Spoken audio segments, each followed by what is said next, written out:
फैसलाबाद से मोहम्मद अशफाक मुगल 78वें यादी के मौके पर तंजीम मुगलिया रजिस्टर के जेर तमाम पुरवकार तकरीब खसूसी मिर्जा मोहम्मद साजिद बेग ने खसूसी खिताब करते हुए कहा कि जनाब मिर्जा मोहम्मद मुनीर हमायूं साहब, सदर तंजीम मुगलिया फैसलाबाद मिर्जा मोहम्मद सईद अनवर बेग साहब, जनरल सेक्रेटरी मिर्जा अफजल साहब, वाइस प्रेसिडेंट इज़्ज़त माब जनाब डॉक्टर असद मौसम मुगल साहब, चेयरमैन तंजीम मुगलिया फैसलाबाद मिर्जा अशरफ साहब, मेरे बड़े भाई मिर्जा वकास साहब और दीगर अकाबरीन, अस्सलाम वालेकुम।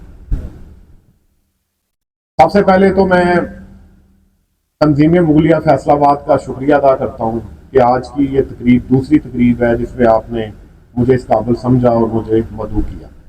और उसके साथ ही मैं तमाम दोस्तों को 14 अगस्त के हवाले से जश्न आज़ादी पाकिस्तान की मुबारकबाद देता हूँ। ये दिन वाकई ही हमारे लिए हमारी तारीख में इसकी एक अहमियत है। ये वो दिन था जिस दिन हमने आज़ादी हासिल की, लेकिन आज़ादी के साथ साथ जैसा कि मिर्जा अफसर साहब फरमा रहे थे कि कई किस्म की आज़ादियाँ हैं जिसकी एक इंसान को ज़रूरत होती है। सोचने समझने की आज़ादी, फिक्र की आज़ादी, खौफ से आज़ादी, भूख से आज़ादी। तो अभी हमने एक तवील और लंबा सफ़र तय करना है उस जाना, और हमने देखना है कि हमने कितनी आज़ादी हासिल की और कितनी आज़ादी जो है वो हम 78 साल गुजरने के बावजूद भी हासिल नहीं कर सके।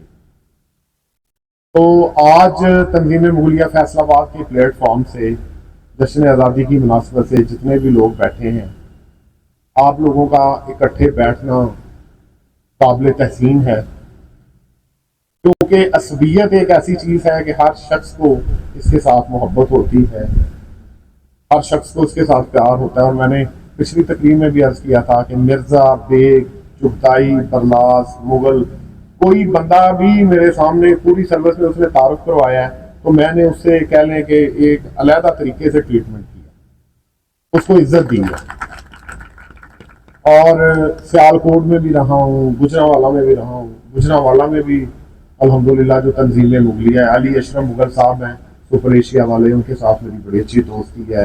उमर अशरफ उनके भाई थे, उस वक्त मेरे दौर में प्रेसिडेंट थे Gujranwala chamber of commerce and industry के। और मिर्ज़ा रऊफ साहब जो हैं उनके साथ भी तल्लक रहा है। तो जिस ज़िले में भी मैं रहा हूँ, मैंने राजनपुर से लेके मियांवाली तक और सियालकोट से लेके बहावलपुर तक मैंने सर्व किया है। तो जितने भी बरादरी के लोग हैं वो हमेशा मिलते भी रहे हैं और बड़े इज्जत और एहतराम का और एक जुदागाना किस्म का उनके साथ रिश्ता रहा। तो मैं समझता हूँ कि ये बड़ा एक काबिल तहसीन इक़दाम है। और फिर जो आवाम की वेलफेयर के लिए तंजीम मुगलिया फैसलाबाद ने जो बीड़ा उठाया है वो काबिल सताइश है। और मैं समझता हूँ कि उसमें जिस तरह से डिस्पेंसरी कायम की है, जिस तरह और जो रमज़ान मुबारक के महीने में पिछली तकरीब में मुझे पता चला था कि राशन की तकसीम की जाती है, जो मुस्तहिक हैं, गरीब लोग हैं, उन तक राशन पहुँचाया जाता है। इस तरह शादी के लिए इंतजामात हैं, गरीब लोग हैं जो जहेज़ का बंदोबस्त नहीं कर सकते।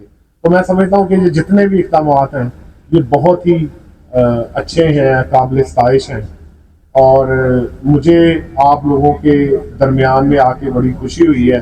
ये आज तीसरी तकरीब है। एक तकरीब हमारी सेंट्रल जेल में थी जश्न आज़ादी की मुनासबत से, उसके बाद हमारे गांव की एक उजाला वेलफेयर है जिस तरह आपकी एक ऑर्गेनाइजेशन है, वो भी एक NGO उन्होंने बनाई है जो गाँव में फलाह आमा के काम है उनको देखती है। तो मैं आप सब लोगों का शुक्रिया अदा करना चाहता हूँ। आपके दरमियान हमेशा आके बहुत अच्छा लगा। तो लेकिन मेरा साहब, मैं एक माजरत मेरी ताखीर से पहुंचने की, और मैं फिर थोड़ी जल्दी भी इजाज़त भी आपसे चाहूँगा क्योंकि मैं ना आज सुबह से बस का भी तबीयत भी थोड़ी जो है ना इस तरह से है। तो बड़ी खुशी हुई है आप लोगों की कॉल पे मैं यहाँ पे फौरी हाजिर हुआ और मैंने कहा कि मैंने जहाँ से भागना है मैं फौरी तौर पर एक रोड ब्लॉक था, फिर मैंने दूसरा रोड लिया। तो आप सब लोगों को मेरी तरफ से जश्न आज़ादी मुबारक हो और इंशाल्लाह आप लोगों से राब्ता रहेगा। बहुत शुक्रिया। इस वीडियो को लाइक करें, हमारे चैनल को सब्सक्राइब कर बेल आइकन जरूर प्रेस करें।